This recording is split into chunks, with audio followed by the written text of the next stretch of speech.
Okay. So, Humera, you accomplished a major thing. You had your baby here at Aquanatal after 2 cesareans. Mm-hmm. And how did you do that? Initially, I just didn't believe it that I could do it, but then there was a lot of support and the way, Look at him. I'm going to the get way I got the close up of. support over Look at here. him. Uh huh. It's uh, it's something. Really amazing. Yeah, it was really amazing. She did it finally. Did you think that she would be able to, or were you concerned for her? Because after 2 cesareans, virtually no one will help you out of hospital. And, we go by the Canadian guidelines, and you guys went and got that ultrasound for us, and it proved that her uterus was nicely healed and thick down there where the scar was, so there would be virtually no opportunity, for an opening of the uterus during labor. And you were willing to do that. You were willing to go find that out, check that out, make sure it was okay, and it was. It was beautifully thick. It was great. So you found us. How did you find us?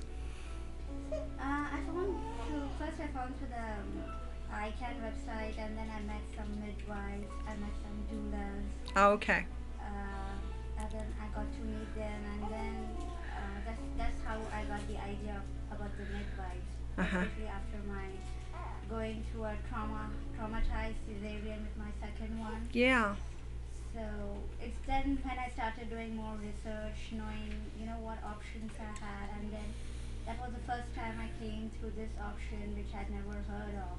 And Mhm. initially, I was really a bit skeptical about it, but Mhm. then the encouragement, I mean the difference I was seeing in the OB and with the midwife, it gave me a huge confidence that I could do That it, you could and do there it. was somebody here Right. who were going to help me through it, Mhm. who were Mhm. going to encourage me instead of scaring me off. Right. So My best. I was encouraged each and every step, like whatever, even with the gestational diabetes, and even that I had a scare that my blood pressure might rise. With all these things, Uh huh. I always had a encouragement, but with the other way, it was always, it was seem like a kind of a reason for a cesarean. Sure. The same It was point, the another same, idea. yeah. Because when you got to us, you didn't have any evidence of gestational diabetes. Okay. You did not. And look at him. He's not an oversized baby by any means. He was 7 pounds, 7 ounces. He was a good sized baby for you. You handled him just fine. But gestational diabetes, if it's real, Mhm. could possibly produce 9, 10 pound babies. They're what we call macrosomic, they're big. Well, he's Okay. a perfectly sized baby boy. He's fine. So we didn't have any indication from you Okay. when you transferred to our care that there was any gestational diabetes. So we don't know where that came from, but we didn't see it ourselves. When we tested various things with you, there was no evidence. Okay. Yeah, that was something So, I was very scared about. uh-huh.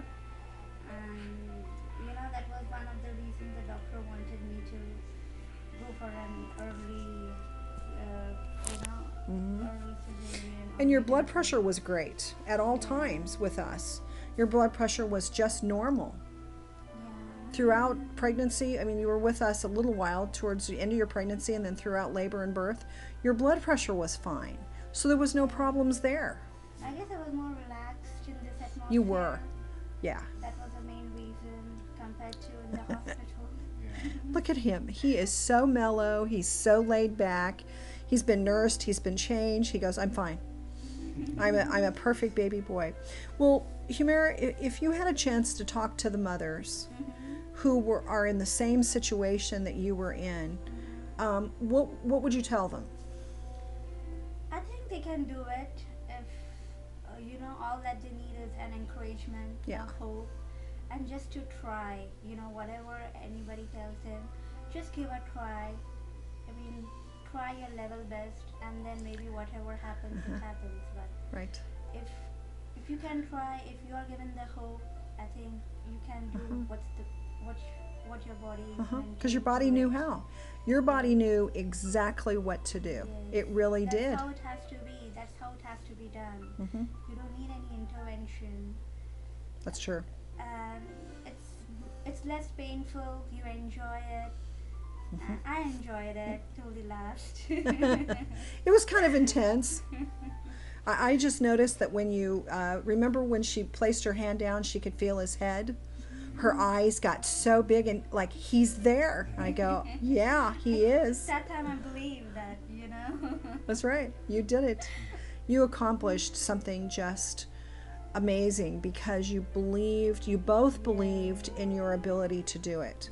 And it was the encouragement, the hope that you guys gave us. Hmm. Cause till last moment I was like so scared about all, you know, cause I had like so much of misinformation given to me, and Yes. I couldn't believe anything that you told me was mhm. right. Hmm. I had to just soak But you it did it. up. But it worked, didn't it? It worked. It worked. Yeah. It's so hard. It's hard for the midwives because, you know, sometimes the doctors don't give complete information. They really want you to be a good little girl and go get your C-section and not bother them too much. Yes, that is it. And the midwives have been fighting that for 30 years in California. In the And we're past, still yeah. fighting. Yeah, in the past, both the deliveries, There's that's what this, they scared and they did the C-section way ahead of the due What the date. times I was Way ahead of the scared. due date. Yeah. They just scared me. I was like scared. They told me like, you know, if you don't do it, you are gonna die. Your baby's gonna die. And that's very scary. I mean, that's scary for Always, parents. yeah, it was very scary. You have to do it immediately, and you have so many complications. And, Right. and when the midwife told me that if everything is fine, it was so tough for me to take that. Right. To you know. And you know what's interesting about the whole thing is what the obstetricians don't tell you is that the repeat C-sections are far more dangerous to both of you Yes. than a vaginal delivery after. They don't ever really tell you that. They also don't tell you the consequences of multiple C-sections down the road as you get older. You know, the C-sections produce scar tissue inside your abdominal cavity, and those could be a problem in later life. You just don't know until you get there.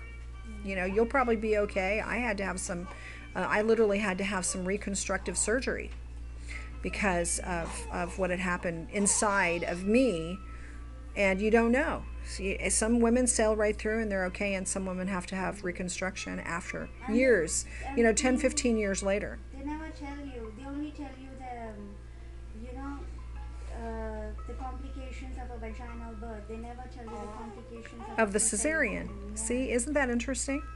That's the main point. And then the focus is always on the complications of a vaginal birth, Yes. and the ease of a cesarean C-section. Right. They never tell you about the real Yeah, consequences. the real consequences. It's only at the end, you know, when at the operation theater you have to sign it.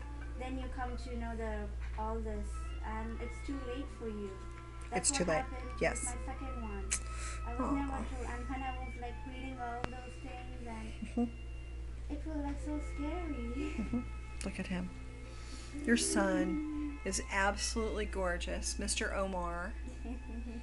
And what does his brother and sister think? Do they just love to play with him? Yes, they do. I bet they do. They do. And you have both grandmothers there to help out. Yeah.